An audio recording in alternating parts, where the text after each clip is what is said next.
many of us, including myself, strongly, deeply miss that beautiful divine form that we were used to seeing for so many years. Swami always said, I am energy, I am energy. I remember once in the interview room when I asked him, Swami, does your leg hurt after the fall? I'm not body conscious, I'm energy, he said. But still, we miss that form because that form showed and showered so much of love.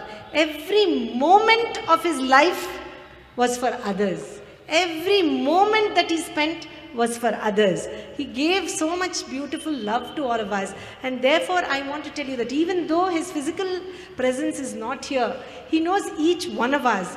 And we have to carry his message so that he can feel that, yes, my presence, my restricting myself into a form from that energy, he restricted himself into that form so that he could be like us and be with us. It was worth it that we have learned something that we can take forward with us.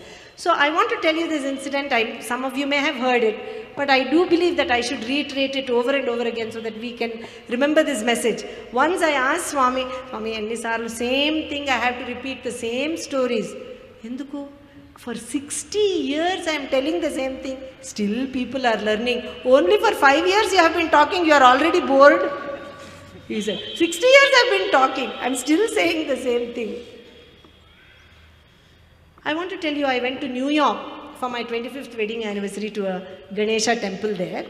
And in the evening, my husband and I, we bought tickets to a Broadway musical to go and see like a dance drama there. After going to the temple, I was in Indian clothes, salwar kameez I was wearing. I went to this program. And during the intermission, I just went to use the ladies' room. I came out of the ladies' room, there was a Hispanic lady of Spanish origin, cleaning up the bathroom, wiping. She kept looking at me a little. I felt a little uncomfortable because, you know, when somebody is staring at you, you feel a little uncomfortable. I was wondering why she was looking at me. I thought maybe because I was wearing Indian clothes. This was in New York. Suddenly she looked at me and she didn't know English very well. She said, "You India?" She asked me, "Are you from India? Are you India?" She asked. I said, "Yes." Again, she went on doing her job. I was washing my hands. Suddenly she looks at me. She says, "You know Sai Baba?" Some woman cleaning the bathrooms in New York, and I live in Washington, D.C. So, yes, I know Sai. Immediately, you know, your ears become alert.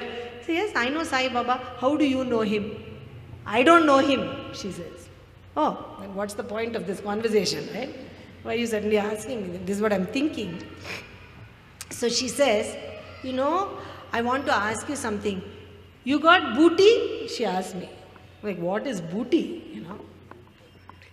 I said, "I don't know what." White powder, white powder. For vibhuti, she's saying booty. You got white powder? I said, "Why do you want vibhuti?" So see, past 4 days, my daughter, past few days, my daughter, both her kidneys have failed. She's only 9 years old. She's in the hospital. So I'm thinking, you know, we are so judgmental of people. I'm thinking, okay, the daughter's in the hospital, what are you doing here? You know, shouldn't you be in the hospital or something? She says, "My daughter is in the hospital. She's very sick. Both her kidneys have failed. The doctors are saying she needs kidney transplant. Even if they do kidney transplant, I don't have money to pay because I don't have insurance. You know, without medical insurance, you can't pay in the US. I don't have insurance. So, I am a Catholic," she says very proudly. "I pray to my Lord Jesus.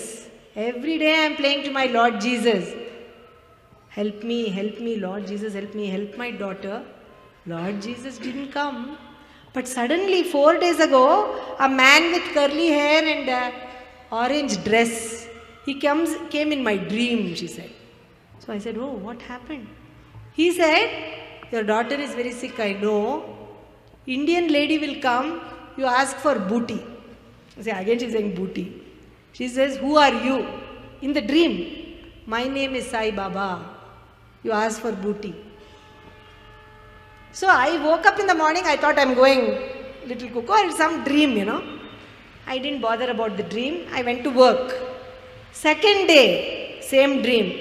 India lady will come to your work, ask for booty, vibhuti. Again, she says, your daughter is sick, I know. Third day, same dream. Fourth day, same dream. No India lady here, she says. She works here in this big place in New York. No India lady. I thought I'm really going crazy. Today, I see you for the first time, India lady. So I ask you, you know Sai Baba? You say yes. I ask you, do you have booty? White powder?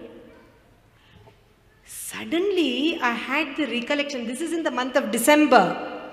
In June that year, I had come to Prashanti Nilayam. My husband had not come. My children and I had come. Swami materialized vibhuti. And you know, usually Swami used to say, eat it, eat it. That day, he gave me the vibhuti. He held my hand, said, wait, wait, take it to America. So he held my hand and made me put all the vibhuti into that little white piece of paper that he used to have in the window of the interview room. Very lovingly folded it, gave it to me and said, take it to America. I thought, because my husband has not come, you know, very sweetly he has given me the vibhuti for my husband. So I came to the room in Prashanti Nilayam, put it in my purse. This was all in June. I stayed for 3-4 weeks in Bangalore and I went back to America. And I told my husband, Swami gave his interview, he has given you vibhuti. I opened my purse, that vibhuti packet is not there. Empty my purse, open all the zipper, take out all the pouches, no vibhuti. My husband got very upset. You get the interview, you don't even bring the vibhuti for me. What is this? So careless, you know. So I don't know, I had it, you know, I knew exactly, I put it in the zipper, it's not there. Maybe when I took out money or something, it has fallen off. We felt very bad that I had been careless with Swami's vibhuti. This had happened in June. Over. In December, this lady is asking me, do you have vibhuti? So I usually have vibhuti packet in my purse. I open my purse zipper thinking, okay, I hope I have a vibhuti packet to give this lady. I open it, right on top of my wallet, there is that little vibhuti packet that Swami had so lovingly folded. You see? I'm not sure. No, it looks like some. Slowly I opened it. Sure enough, it is the same thing, Swami. I knew that this was for her. It was not meant for my husband. Swami knew 6 months ahead of time. There was a mother who would be praying to that Lord Jesus for help for that child. I gave her the vibhuti. Here, this is yours. I came back. By the time the program has started, I have in the ladies' room, I have spent 45 minutes there. Everybody is so angry. I had to cross all the people and go to my seat. Everybody is so upset. And I'm trying to tell my husband, you know, what happened in there? He said, sure, stop talking here inside. So we keep quiet. The program finishes. We get into the car. We are driving back to Washington, D.C. very excitedly. Of course, the rest of the program I never saw because my mind is so elated. In the car, I told my husband, first thing, you know what? Remember that vibhuti you told me I lost in June? I didn't really lose it. It wasn't meant for you. I wanted to make the point because he had been so upset with me. It wasn't meant for you. This happened. This lady was there again. So my husband, being a practical engineer, said, well, did you at least take that lady's number? Maybe we can tell some doctors in New York that we know, good friends, Sai devotees. Maybe they will help her. I said, no, Swami is already helping her. Who are we to help her? So I came back to Washington, D.C. Every day when I do my prayers, I used to say, Swami, please help that child. Somehow the vibhuti has reached her. Please take her. And after a few days, you know, the mundane daily life starts. You forget thinking about that lady. Days go by, months go by, finished. 2 years later, I come back to Prashanti Nilayam. As soon as I enter the interview room, Swami is still holding the door. You know, he always used to close the door afterwards and come and sit down. He closed the door, turned on the fan, came and sat down and said, Pilla bagundi, kidney transplant ledu. Child is okay, no kidney transplant. No kidney transplant. 2 years. We sing Sarvadharma bhajans, don't we? In the bhajans, you are Allah, you are Jesus, you are Rama, you are Krishna, all names are yours. We just go on repeating in slow speed, fast speed, medium speed, with tabla, without tabla, with shruti, without shruti, without realizing all names are His. This Hispanic lady who never heard of Swami in her life called out to that Lord Jesus that she knew and in the form of this beautiful Lord, her prayers were answered. Now the question comes, how come mine is not answered? Maybe we have to pray more intensely. Maybe we have to be more aware and more alert. Maybe we have to learn to see Sai always in all. Swami used to love these letters. I remember once there was a lady in our interview room. Her name was Joy. Swami asked her, what is your name? Joy, she said. Oh, Joy. What does that mean? So again she explained her name. It means happiness. No. It means bliss. No. Ananda, Swami, she said. No.